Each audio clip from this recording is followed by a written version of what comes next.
Hello, my dear students. Well, today we are going to talk about special kind of polygons, the four-sided polygons called quadrilaterals. Don't let that long word confuse you. Let's break it down like we do in English class.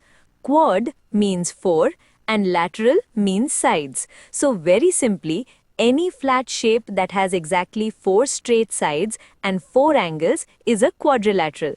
If you see a shape with four sides, you can confidently point at it and say, aha, that is a quadrilateral. The king of shapes, the square. I am special. I am the king of shape. There is no one like me. Let's start with a shape that I'm sure is already your best friend. Look at the tiles on the floor or a piece of carom board. What do you see? A square. A square is like the most disciplined student in the class. Everything about it is perfectly equal. To be a square, you must follow two very strict rules. First, all four of your sides must be the exact same length. If one side is 5 centimeters, every other side must be 5 centimeters too. Second, all four of your angles must be exactly the same size. And not just any size, they must be right angles, which are 90 degrees. Now look closely at the opposite sides of our square.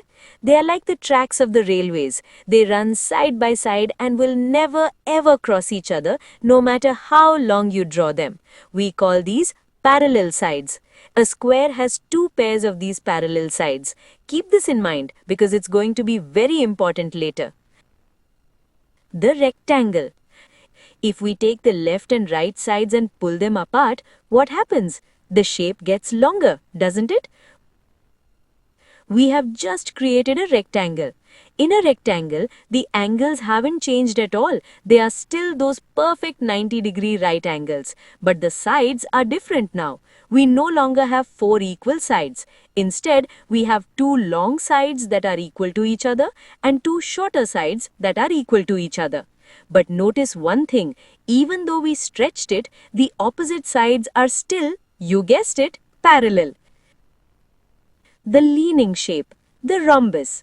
Okay, let's go back to our perfect square again. This time, instead of stretching the sides, let's imagine we give the top of the square a little push to the right.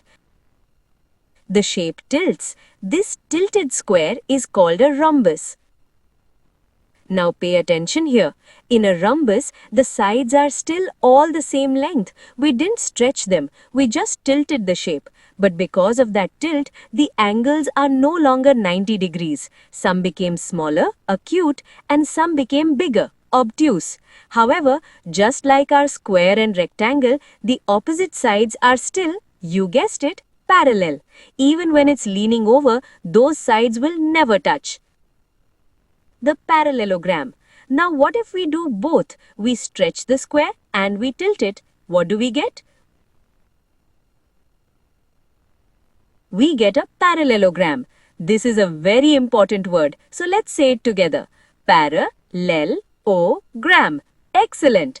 It gets its name because it's having two pairs of parallel sides. Now think about this for a second. If the only rule to be a parallelogram is having two pairs of parallel sides, then wouldn't the square be a parallelogram? Yes, exactly. And the rectangle? Yes again. And the rhombus? Yes again. They are all part of the parallelogram family. It's just that we give them special names when they have extra features, like equal sides or right angles. It's like saying, all of you are students, but then we have the class monitor or the sports captain. They are still students, but they have something special about them. The trapezium. What if we have a quadrilateral where only one pair of sides is parallel and the other two sides are pointing in different directions? Imagine a square where you took one of the top corner and moved it.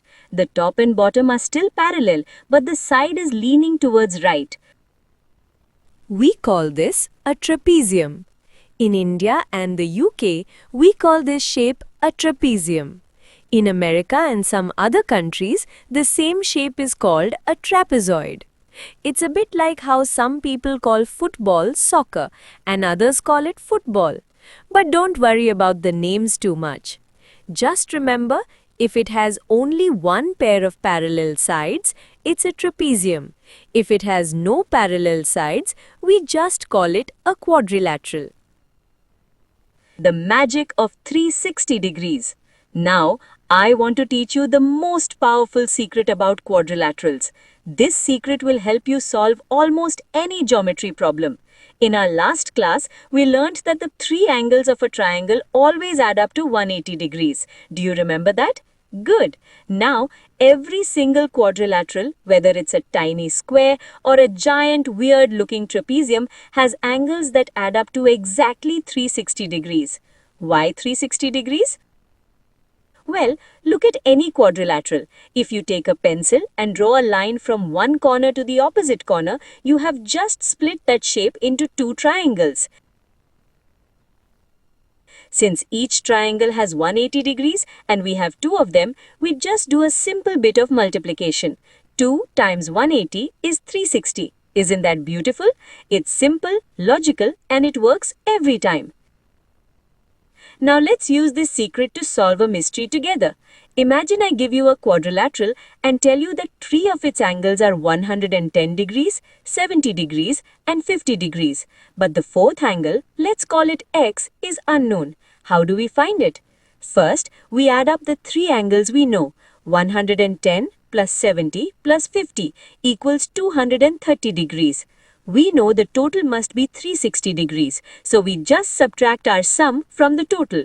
360 minus 230 equals 130 degrees, so our unknown angle x is 120 degrees. The parallelogram trick. Now, there's one more special trick specifically for parallelograms. Because their sides are so perfectly balanced in pairs, their angles are also balanced. In a parallelogram, the opposite angles are always equal. This means if you know just one angle of a parallelogram, you can find all four. Let's try it.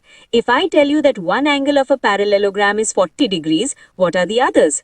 1. The angle opposite to it must also be 40 degrees. Now we have 40 plus 40 equals 80 degrees. We know the total is 360 degrees. So 360 minus 80 equals 280 degrees left over. Since the other two angles must be equal to each other, we just divide that 280 by 2.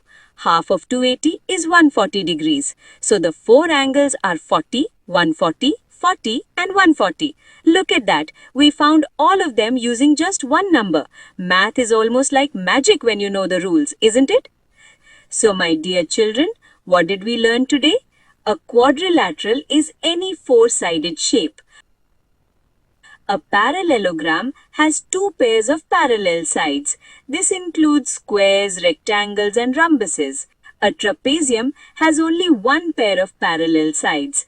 And the most interesting rule of all, the angles of any quadrilateral always add up to 360 degrees. Now, I want you to open your geometry books. Practice these well, and next time we will look at even more interesting shapes. Thanks for watching Mathematics.